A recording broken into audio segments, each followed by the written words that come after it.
G'day friends, welcome to day 28 of Mermay 2024. My name is James, welcome back to my channel. Welcome if you're new.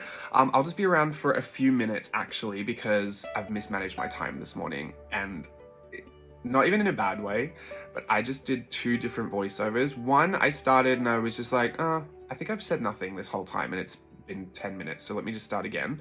And then second one, I chose a topic that very quickly de-escalated into a trauma dumping session for me. And I don't like to do that, and it's not a part of my personal brand. So perhaps I will speak at length, and this is not the video for it either. Maybe another time I will speak at length about what that was about.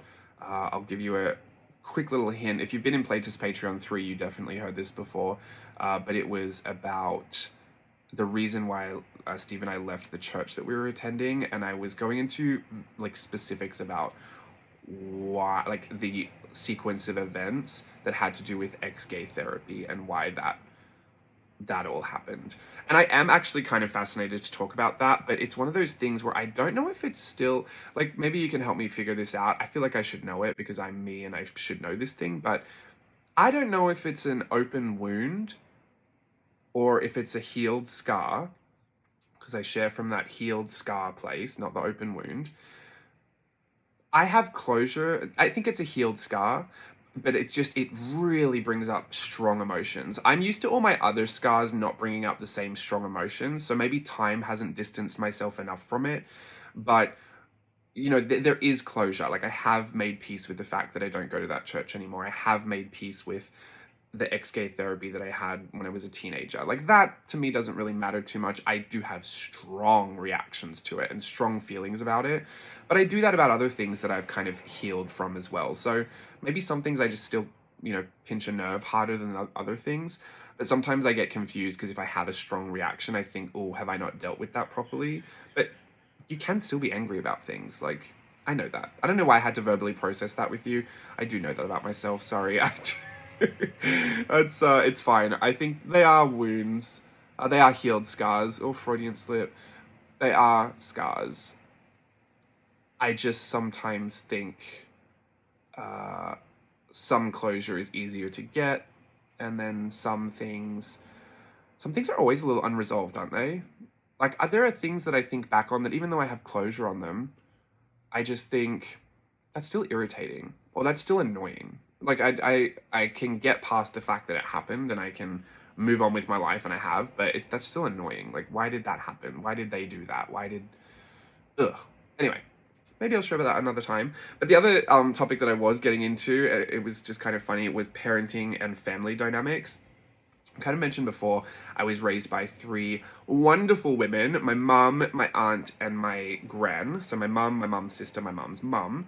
So I had these three ladies raising us.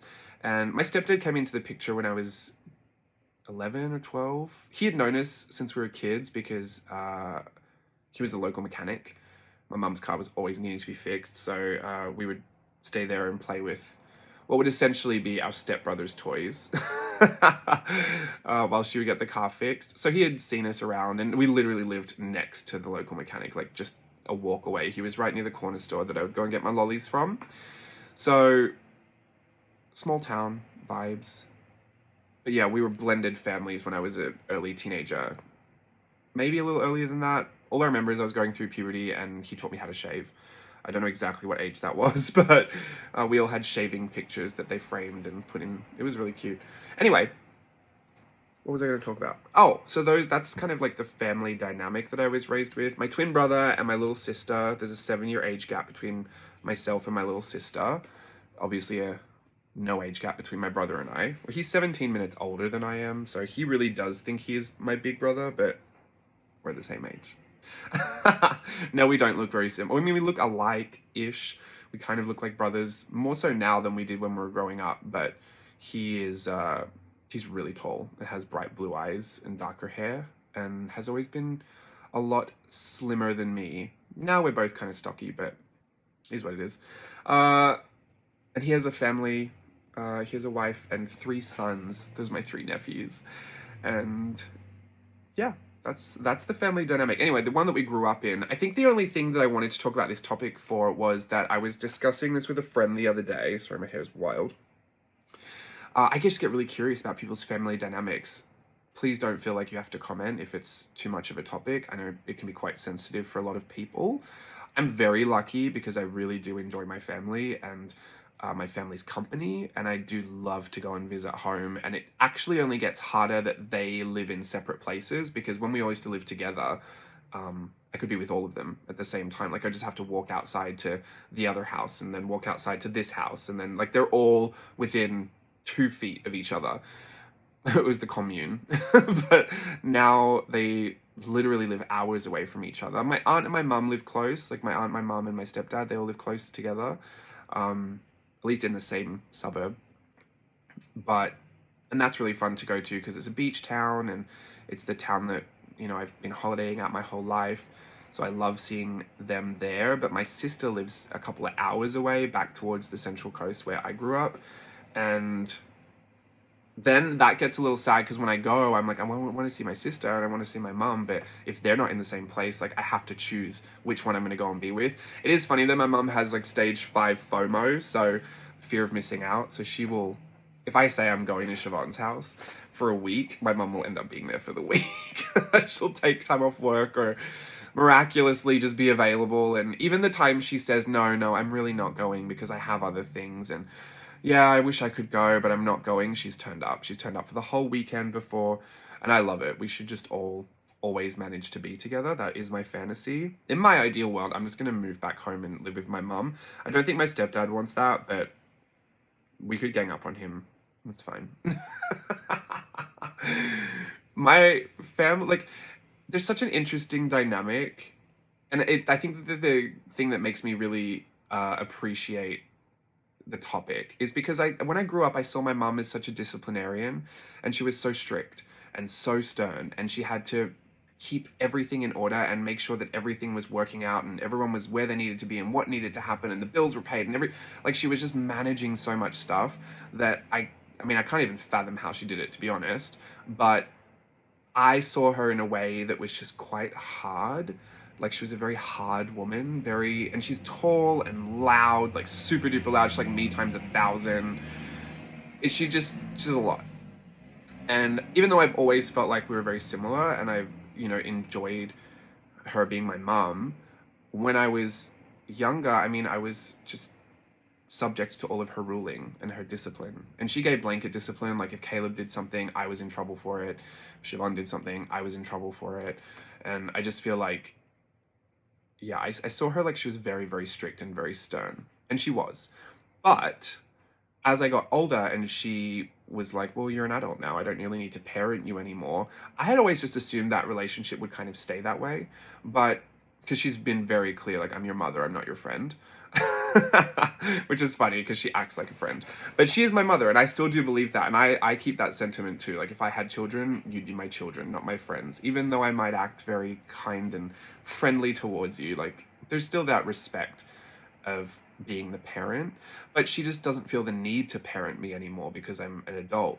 And so I was like, at that point, what do you do? Because we're just 2 adults in the world then. There's no real reason for me to be around you, if other than just I like being around you. And that was such a weird thing to realize, because what happens to everyone when they grow up? Like, I just don't think that happens for everyone all the time. Sometimes you just think, oh yeah, they're my parents, but it's okay. Like, I'll see them at Christmas, or I'll see them whenever.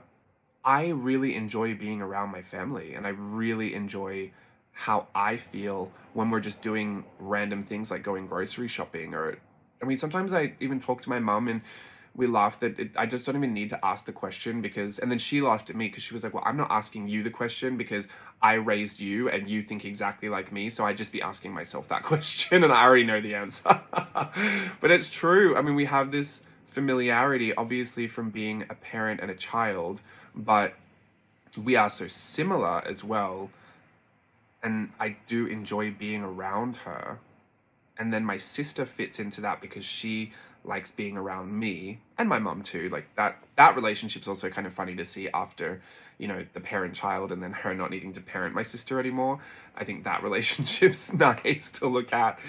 But then seeing my mum also be a grandmother to my sister's children, that gave me a completely different perspective because I'd never seen her so sensitive and I'd never seen her so like tactile and nurturing. And she said she did that when I was baby. Obviously, I don't remember. But yeah, I just think parenting dynamics are so interesting now that I'm an adult, and I am never not ungrateful. I am never not grateful for the fact that I enjoy being around my mom and I enjoy being around my family and that they enjoy being around me too. Because I don't know, I feel like I have the need for that. I feel like that's something that is so deeply inside myself that I just need to know that my family would want me around.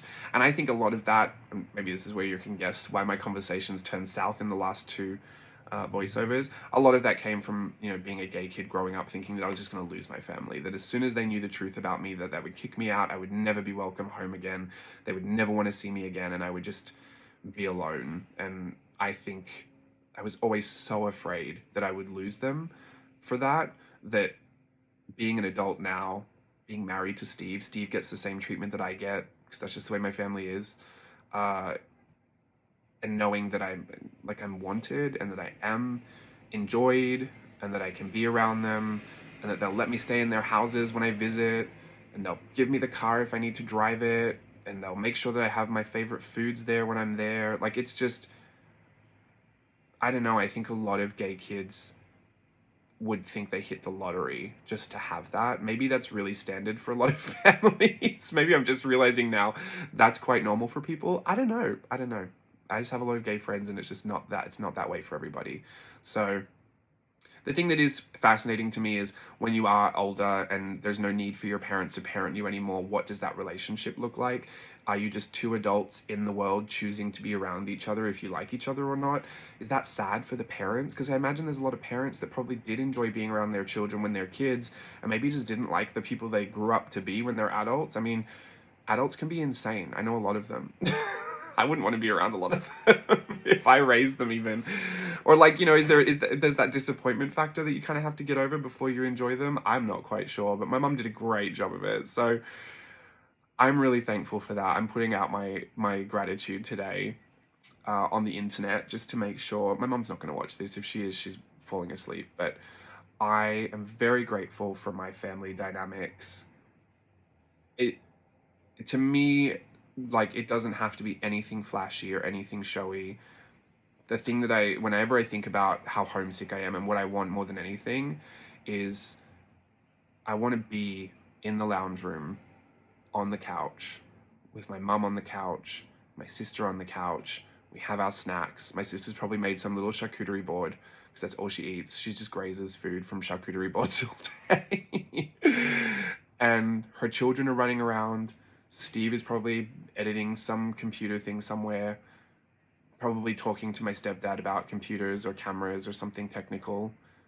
And, you know, we're just there, existing there. And I just feel so comfortable and at peace when I'm like that.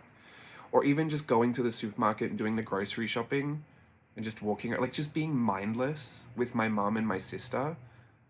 Everyone else needs to be there too. Like, I'm not just saying it just needs to be the three of us, but that little like trio makes me feel, and then all the surrounding characters makes me feel the most at ease and the most peaceful. And I can just turn my mind off and the world will still move on and dinner will still get made and children will still be bathed and beds will still be slept in and made the next morning and laundry will happen and like all the things just they just seem to work and I don't have to think.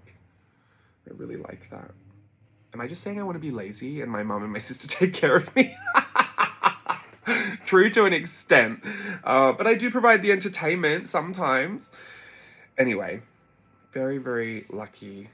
Thank you, Mum, and thank you, Siobhan, and thank you to everybody else. They're not external characters. They're very much a part of it, but like sometimes Steve will just say, I mean, if you and your mum are going at it, there's just no point getting involved because it's just like, nyang, nyang, nyang, nyang, which is true.